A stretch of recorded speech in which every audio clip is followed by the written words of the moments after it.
तो अभी अपना टॉपिक है static.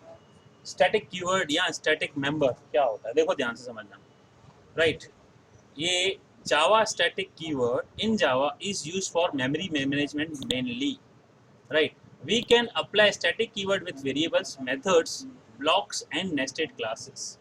The static keyword belongs to the class then the instance of the class. अब देखो ये वर्ड चीज समझना बहुत इंपॉर्टेंट चीज है। क्या लिखा है? स्टैटिक कीवर्ड यानी जो स्टैटिक है वो बिलोंग करता है क्लास को then an instance of a class. Instance मतलब ऑब्जेक्ट, यानी वो स्टैटिक जो है ऑब्जेक्ट को नहीं क्लास को बिलोंग करता है। Right, this the static can be variable also known as a class variable. जो मैंने अभी आपको बताया ना, स्टैटिक जब भी हम लिख देंगे वेरिएबल के आगे तो वो क्लास वेरिएबल बन जाएंगे। अब क्लास वेरिएबल और ऑब्जेक्ट वेरिएबल का डिफरेंस क्या है, तो मैंने आपको ये दिखाया हुआ है। राइट, तो ये ऑब्जेक्ट है, ये समझना, ये 2 3 4 5 6 ऑब्जेक्ट है। इन ऑब्जेक्ट की मेमोरी कंप्यूटर में कैसे होगी? जब भी जहां भी E1 डिक्लेयर होगा उसके साथ ये 3 इंस्टेंस वेरिएबल भी होंगे। जहां E2 होगा वहां भी इंस्टेंस वेरिएबल होंगे। जहां E3 होगा उनकी इंस्टेंस वेरिएबल की कॉपी अलग होगी कि नहीं।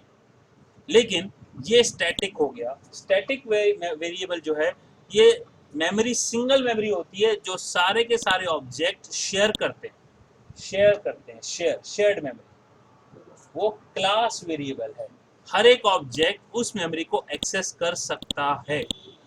अब ये हटा दिया, राइट, अपडेट हुआ। राइट, तो E5 भी इसको एक्सेस कर सकता है, भले इसमें वैल्यू नहीं लिखी है तो भी एक्सेस कर सकता है, तो भी आंसर यही आएगा। इसको हम बोलते हैं शेयर्ड मेमोरी कह सकते हैं। देखो अब आगे पढ़ते हैं क्या लिखा है। देखो, method also known as a class, block भी हो सकता है, नेस्टेड क्लास भी हो सकता है। देखो ये स्टैटिक है, ये 4 चीजें हैं। लेट अस सी आगे static variable. If you declare any variable as a static it is known as static variable. Static variable can be used to refer the common property of all object which is not unique for each object. समझ में आया ना? Unique नहीं है। Unique का मतलब आपको पता चल गया, ये क्लास के लिए है, ऑब्जेक्ट के लिए। लेकिन ये यूनिक थोड़ी है, सबके लिए एक ही चीज है। आईडी यूनिक है, नेम यूनिक है, सैलरी यूनिक है as per related to object, but it is not unique. Because unique होता तो मेरा आके E1 बोलता है ये मेरा है, E2 बोलता है ये मेरा है, E3, लेकिन ये E3 बोल सकता है ना ये मेरी आईडी है, बोल सकता है ना। E4 बोल सकता है ये मेरा नाम है, E5 बोल सकता है ये मेरा सैलरी है, लेकिन कोई भी ऑब्जेक्ट बोल सकता है कि ये मेरा है।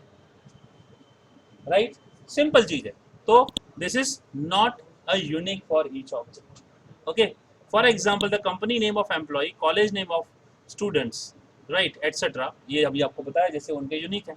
The static variable gets memory only once in the class area at the time of class loading. Only once का मतलब समझ में आएगा ना, कि अगर आपको जैसे बताया ये वाला ऑब्जेक्ट की मेमोरी कैसे होगी, ये सभी ऑब्जेक्ट में मिलेगा, सभी ऑब्जेक्ट में आईडी नेम सैलरी होगी, लेकिन ये मेमोरी सिर्फ एक ही बार होगी।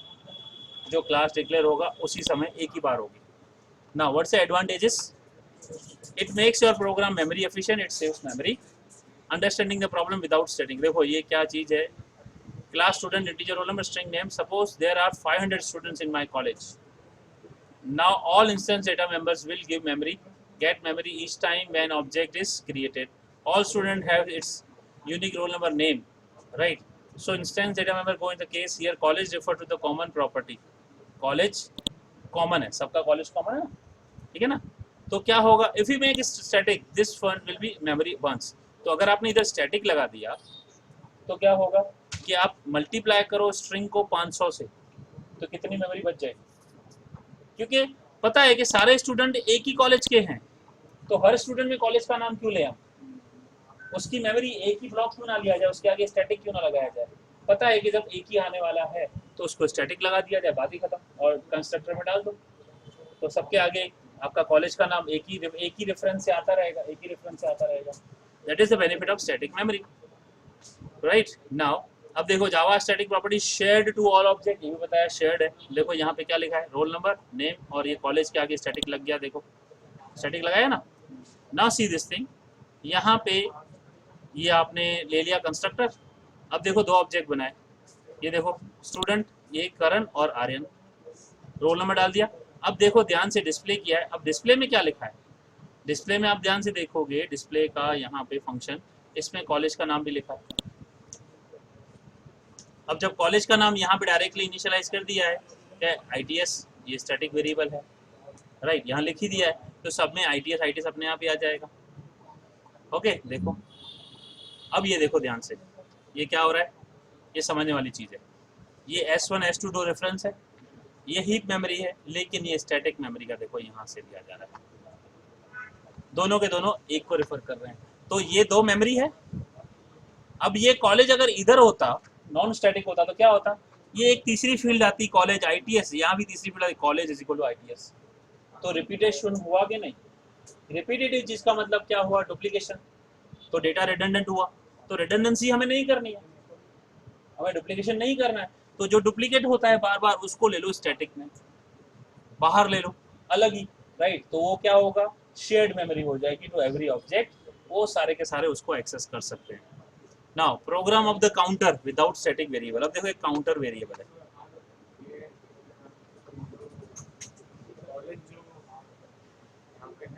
हाँ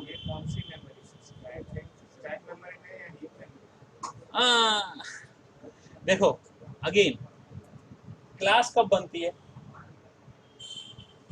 क्लास कब बनेगी, S1 S2 कब बनेगी, जब ऑब्जेक्ट बन रहे हैं तभी, तो ऑब्जेक्ट के रेफरेंस तो यही है, राइट, ये है हीप में ही, लेकिन हीप के अंदर भी देखो ना कैसे पार्टीशन आ गया, वो आपको दिखाया जा रहा है कि अगर ये कॉलेज यहाँ लिखा होता कॉलेज इज इक्वल ITS, तो क्या होता कि यहाँ कुछ बाइट मेमोरी जाते कि नहीं जाते, हीप के जाते कि नहीं जाते, अब ये समझो कि 50 बाइट या 20 बाइट जाते, तो 20 बाइट इंटू 1000 स्टूडेंट है, तो क्या होता, 20,000 बाइट जाते, ठीक है, लेकिन अब 20,000 या 1000 हो या 5,000 50,000 हो, अगर काम हमारा 20 बाइट में हो सकता है, तो हम 20,000 क्यों खर्चा करें, सब कुछ पता है कि सेम ही है, तो मैं उसको क्यों नॉन स्टैटिक रखूं, क्यों ना उसको स्टैटिक रखा जाए,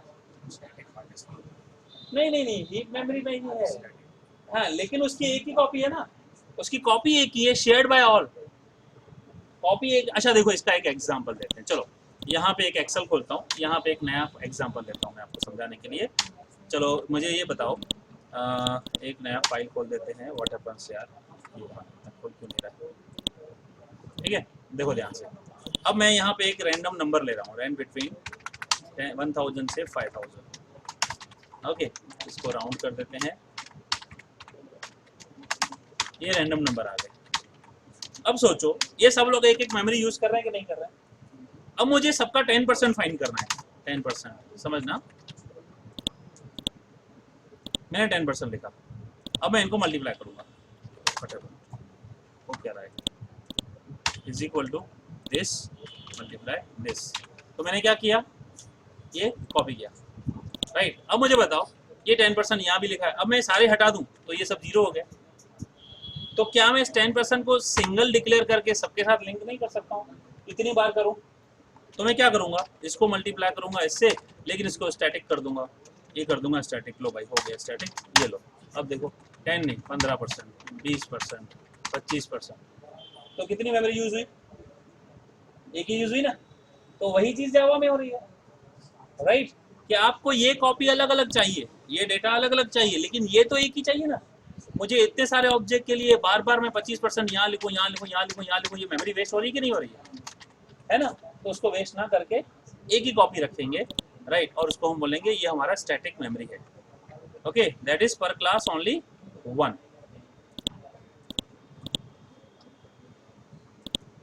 आगे देखते हैं, हाँ होता ही हीप में, आप भी पूछो,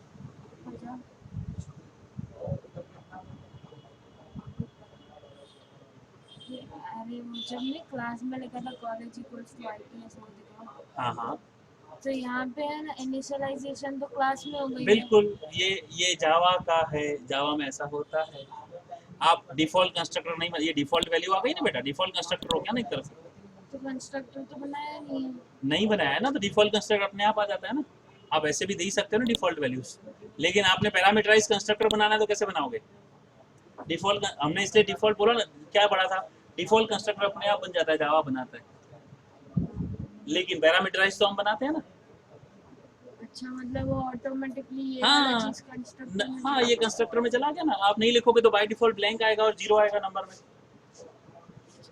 समझ गया ना? ओके नाउ और कोई डाउट? अभी देखो ये काउंटर का एक और प्रॉब्लम देखो, काउंटर का दिया है integer count is equal to 0। देखो काउंटर कंस्ट्रक्टर दिया है, काउंट प्लस प्लस किया है, काउंटर कंस्ट्रक्टर। अब ये बहुत अच्छी चीज है, मस्त है। चलो इस एग्जांपल को देखते हैं, ये मस्त एग्जांपल मिला है। चलो कॉपी करते हैं, नए में पेस्ट करते हैं। चलो ये देखो,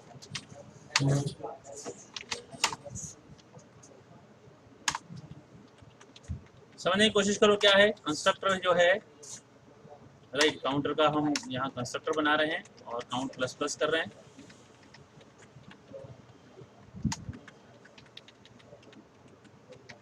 ये वॉइड मेन बना लिया। अब मुझे एक बात बताओ, अब आप बताओ, ये क्लास है काउंटर, उसके अंदर एक इंटीजर काउंट 0 है, राइट? ओके, अब ये कंस्ट्रक्टर में काउंट प्लस प्लस यानी इसकी वैल्यू इंक्रीज होकर 1 हो गई। तो यहाँ 3 ऑब्जेक्ट है, 3 ऑब्जेक्ट है ना, तो यहाँ इन तीनों ऑब्जेक्ट का आंसर क्या आएगा? बताओ जरा, आंसर क्या आएगा? What happened? What mistake I did? Accepted definition dot java. Oh God, capital हो गया, काउंटर्स कर देता हूँ मैं, ठीक है ना? वहाँ गलती से, अभी मुझे हर जगह करना पड़ेगा। डॉट जावा इधर, ओके यहाँ पे रह गया। अब देखो इसका आंसर क्या आएगा? 1 1 1। अब होना क्या चाहिए था? 1 2 3। काउंट कर रहे हैं कितने ऑब्जेक्ट हैं? वैल्यू तो 0 ही है ना, तो इसीलिए तो मैं बोल रहा हूँ। अब आप समझ गए ना, ये 1 1 1 है, लेकिन मेरा काउंट करना है, मुझे काउंट कराना है कितने ऑब्जेक्ट बने हैं। तो आंसर क्या चाहिए? पहला बना तो 1, दूसरा बना तो बोले भाई मैं दूसरा, तीसरा बना तो बोले मैं तीसरा, चौथा बने तो बोले मैं चौथा। अब कैसे अटेंडेंस करते हैं? रोल नंबर 1 2, और कोई बोलेगा मैं 1 मैं 1 मैं 1, और कोई ऐसे बोलेगा क्या? नहीं ना। तो जो काउंट आया उसको कंप्यूटर बोलेगा हाँ आया, पहला आया, फिर दूसरा आया, फिर तीसरा आया, फिर चौथा आया। होना ऐसे चाहिए। लेकिन ये तो क्या हो गया? ये हो गया कि ये इंडिविजुअल प्रॉपर्टी हो गई, राइट? अब इसका सॉल्यूशन बहुत सिंपल है, इसके आगे खाली स्टैटिक लगा दो, खत्म। देखो when you add a static here, okay, अब आप देखो क्या हो जाता है आंसर, राइट? ये हो जाएगा 1 2 3। अब क्या हुआ इसका मतलब? क्योंकि ये जो प्रॉपर्टी है ये ऑब्जेक्ट की प्रॉपर्टी नहीं रही, अभी ये हो गई क्लास की शेयर्ड प्रॉपर्टी, यानी जो भी ऑब्जेक्ट होगा काउंट। अब देखो इसमें ये बताता हूँ एग्जांपल, समझो। ये क्या हुआ? ये एक प्लेस है, सिर्फ एक ही प्लेस है, right? Let me block it. ये एक ही स्पेस है, राइट? इससे पहले जो थी ना वो 3 स्पेसेस थी। अब हर कोई यह बोलता मैं आया मैं आया मैं आया, तो 1 1। अच्छा ये क्या कर रहा है? मैं आया, दूसरा आया तो प्लस किया, तीसरा आया तो प्लस किया, चौथा बोलेगा मैं भी आ गया, तो क्या बोलेगा ये? 4। तो एक ही जगह पे अपडेट हुआ जा रहा है। अब ये पूछेगा भाई टोटल कितने हैं, ये पूछेगा टोटल कितने, बोलेगा 4। ये पूछेगा टोटल कितने हैं, बोलेगा 4। ये पूछेगा टोटल कितने हैं, 4। तो एक्सेस हम इससे भी कर सकते हैं, राइट? अगर मैं प्रिंट करूं system dot out dot print L N C1 dot count, okay, spelling mistake, C dot out count, C1 C2 और C3। देखो तीनों आंसर क्या दे रहे हैं? 3 3 3, राइट? अब अगर ये स्टैटिक नहीं होता तो तीनों क्या बोलते कि मेरा 1 मेरा 1 मेरा 1। लेकिन क्योंकि ये हो गया क्लास, अब मैं इसकी जगह पे क्या कर रहा हूँ, ध्यान से देखो, ये इसकी जगह पे अब मैं कर रहा हूँ, भाई एक काम करो आप मत सीधा काउंटर्स बताओ ना यार, आप ही बता दो ना, राइट? यानी सीधा क्लास से पूछा, मैंने किसी ऑब्जेक्ट से नहीं पूछ रहा हूँ, सीधा क्लास से पूछ रहा हूँ, काउंटर्स डॉट काउंट। तो क्लास से जो डायरेक्ट एक्सेस हो वो कौन सा होगा? जब स्टैटिक होगा तभी। अब स्टैटिक हटा दो, देखो स्टैटिक हटा दो, राइट। अब देखोगे, जैसे ही आप देखोगे यहाँ पे आपका एरर आएगा। क्यों एरर आया? क्योंकि नॉन स्टैटिक मेंबर क्लास के द्वारा एक्सेस नहीं किया जा सकता, that can be access only through object. लेकिन जैसे ही अगर आपने यहाँ स्टैटिक लगा दिया, राइट, और देखो नहीं हटा दिया, तो ये खाली काउंटर के लिए ही एरर दे रहा है। देखो अब ये एरर नहीं देगा, नहीं दिया ना, राइट, क्योंकि ये नॉन स्टैटिक है। Non static can be access by object, but static can be access by object as well as can be access by class, right. समझ में आया? पक्का? हो गॉड। चलो आगे देखते हैं और क्या है। स्टैटिक मेथड, इसको कल रखें, बहुत ज़्यादा हो गया ना, इतना आप रिवीजन देख लेना, बाकी स्टैटिक मेथड कल करेंगे। कोई डाउट है किसी को? नहीं ना?